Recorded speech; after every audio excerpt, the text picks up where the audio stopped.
Good morning, new teachers, and welcome to my program evaluation presentation.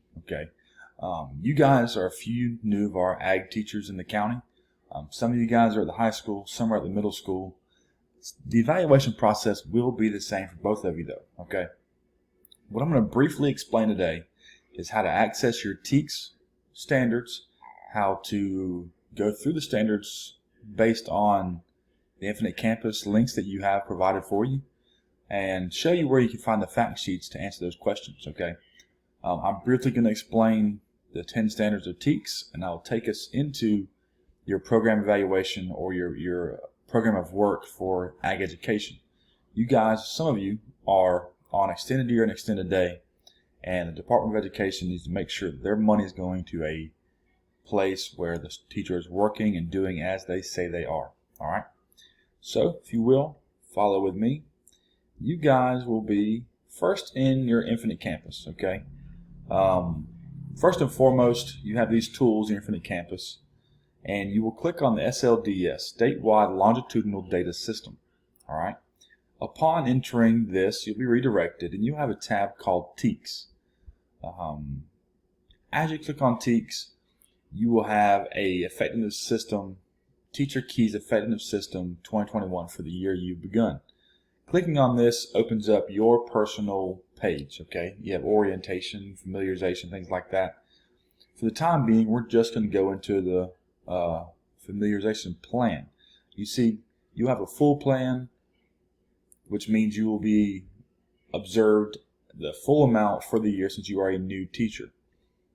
All right, click on familiarization, and you have the 10 standards here. I'm not going to go through every video. They're roughly 16 minutes long, but I do expect you to have this done by the end of the week. The standard 1 through standard 10 all to determine how effective you are as a teacher in all aspects. Coming in from college, we expect professional knowledge about the content area.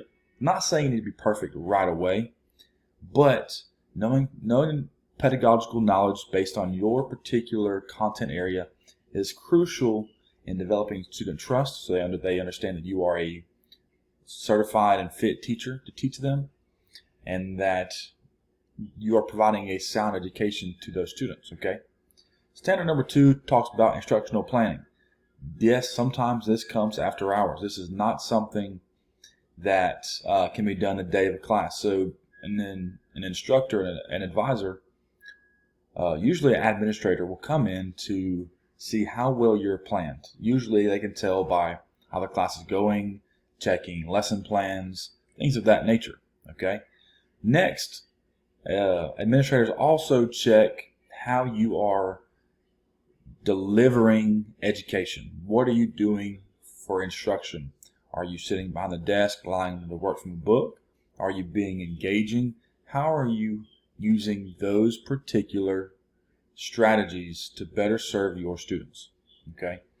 Next, for standard 4 is differentiated instruction. How are you offering different strategies of education and instruction to students who may learn differently than others? That can come from a plethora of ideas, which also kind of ties into your instructional planning. If you are providing sound instructional strategies and instruction, it probably came from a good, solid foundation in instructional planning.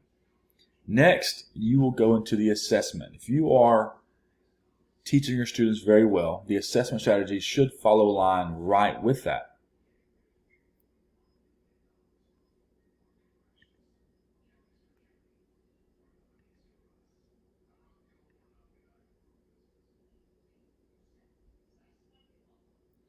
All right, sorry, just want to make sure everything was recording. So, the assessment talks about how will you test the student knowledge of what you've taught them. This can be hands-on, this can be hybrid, half hands-on, half paper pencil test. How are you providing a sound assessment that truly tests student knowledge and is something that carries enough rigor to actually pose as a decent grade for the students, Assessment uses goes right along with that. And next is standard 7, positive learning environment. What are you doing to promote a positive learning environment to students around you? Are you developing a rapport with those students? Are you asking about their lives? Are you engaging in what they do? How are you making the class positive so that students enjoy coming to your class and give you the utmost attention when teaching? I feel number 7 is actually probably one of the most important ones on here. But again, all 10 of them are important or they would not be on here at all. As you move into number 7, academically challenging environment, students are on different levels. So you have to understand when giving students work, that they are on different levels and that what they're doing needs to be challenging to their environment. Now, that comes lower students, there's higher students, or some in the middle. You'll be able to get a feel for that after the first few weeks of actually being with the students and giving them the first few lessons. From there, how you adapt is truly on you. But make it challenging for that particular student in the way that they need. Some students will have IEPs that actually help and tell you what needs to be fixed, make it easier for them to understand. And some may be gifted where you'll see them maybe lose a little bit of interest if you're keeping it on a lower level for them. So I challenge everybody in your class based on them individually. You guys are CTAE classes. You'll have students that are in 10th grade that are beginners, and some that are 12th grade that are seniors and a little more involved and a little more experienced. Okay. Next is professionalism. How do you carry yourself in the classroom with your colleagues? How do you actually present yourself in a manner that says, I'm a teacher, this is how it's going to work in my class? Very important, very, very important. That comes from emails. That comes in many different forms than you may think. So as we move on, the next one is communication, which also may tie into emails, as I just mentioned. How are you communicating with the people around you, your administrators, the people at the board office, your secretaries, your principals? How is communication taking place? Again, if there's any of these parts that may have been left behind that you don't think you understood correctly, watch the videos listed here in this big circle that I'm turning out here, and then a fact sheet will kind of go along with there as a type of quiz. I would like all these fact sheets done by the end of pre-planning, which will be next week. All right, so we're done with TEKS. Again, we'll get more into this and how to use it as we go along. But you guys, and I know this as a new teacher, you're being hit with so many different types of platforms that you don't have a clue how to use them. I was the same way. So right now, I'm just keeping it simple, showing you how to get to the familiarization plan. Again, I can exit out this right here. You're right here on the Infinite Campus. You click on SLDS. You come over, it redirects you, and you click on this TEKS tab. Click on your personal 2021 standard here, this little part here. And right here is familiarization plan. Okay, sweet. Exit off that for now. Go ahead and get them off the browser so we can be done with those. And now we will get into the program of work for Georgia Ag Ed. Now, again, high school, middle school kind of differ, but I'm going to show you a high school program of work. Okay, I will generate my PDF so that if I go into edit, I'm not clicking on anything by accident. As I mentioned before, you guys are paid the big bucks on the weekends, after school sometimes, a little more than standard teachers. So we need to make sure that there's a program in place to check your performance, your evaluation. Simply put, I'm just going to scroll down to the very bottom to show you how many standards there are. Yes, there are 48 different standards. Some of them not even on your plate. Some of them deal with local school systems, like these say here. Local school systems are in charge of this, okay? So I'll move up and I'll go through these things one by one and talk to you briefly about them. Again, there's 48 of them. I'm not going to talk to you for hours on end about this, but let's continue. These are the base standards. To have a chapter, FFA chapter, you must abide by these few standards, okay? Again, I don't personally believe that the base standards will get you very far in the realm of being successful.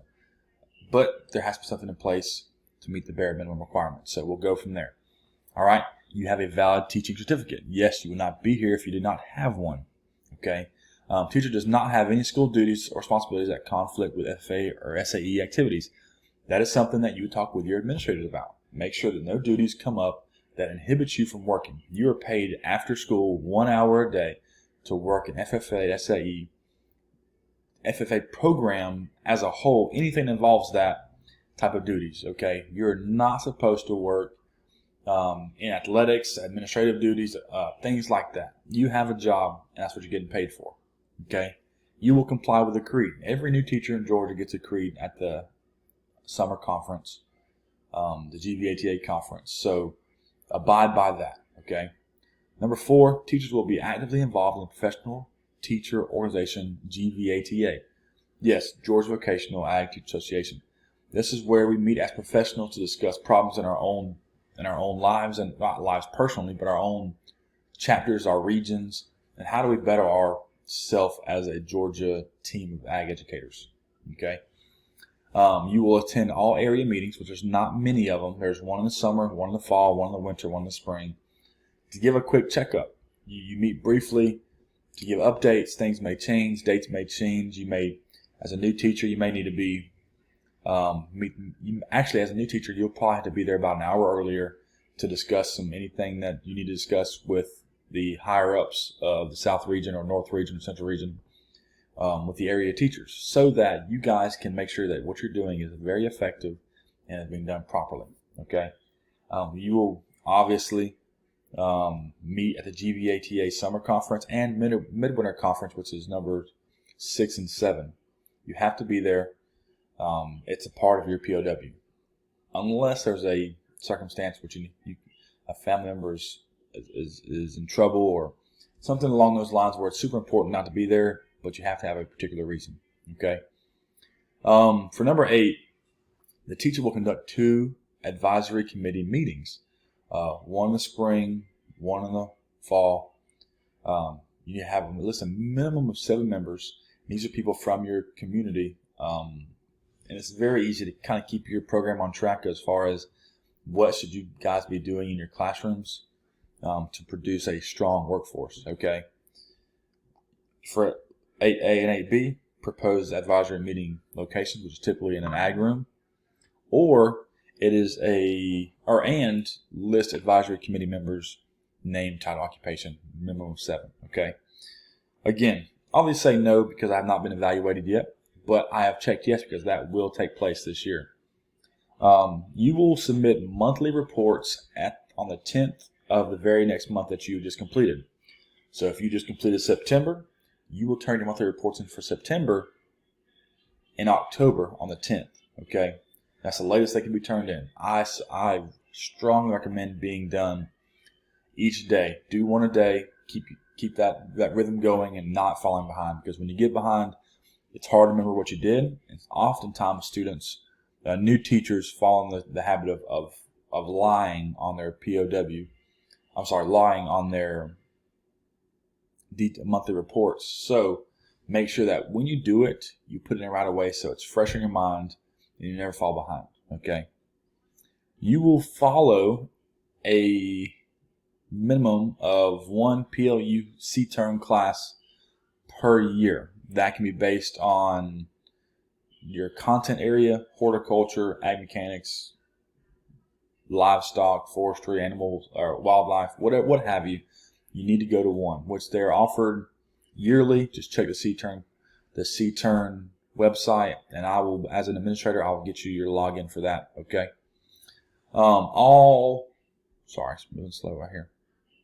So we're on page, yes. All agriculture courses taught will be listed on the Ag Education course list approved by the Georgia Department of Education. So every course you teach must be approved by Georgia Ag Ed. It cannot be just a random class you put in there. It has to have standards, has to have meaning, and most of the courses you guys have are that way, yes. You will teach no more than 1 out-of-field segment. So if your school is very small, you might be put in a position to teach science. You can teach no more than 1, okay? You will develop a course calendar and a syllabus for each course, keep you guys on track. Make sure syllabus is very informative, because it will go home to the parent, listing everything you need to know about the course. Safety issues, time frames, things like that. You will develop lesson plans. Some schools are different. Some require them weekly, some require them monthly, what have you. You will have lesson plans for each course taught, okay? Very important. On to standards 15 and lower. Start at the very top up here. You will include systematic instruction of FFA.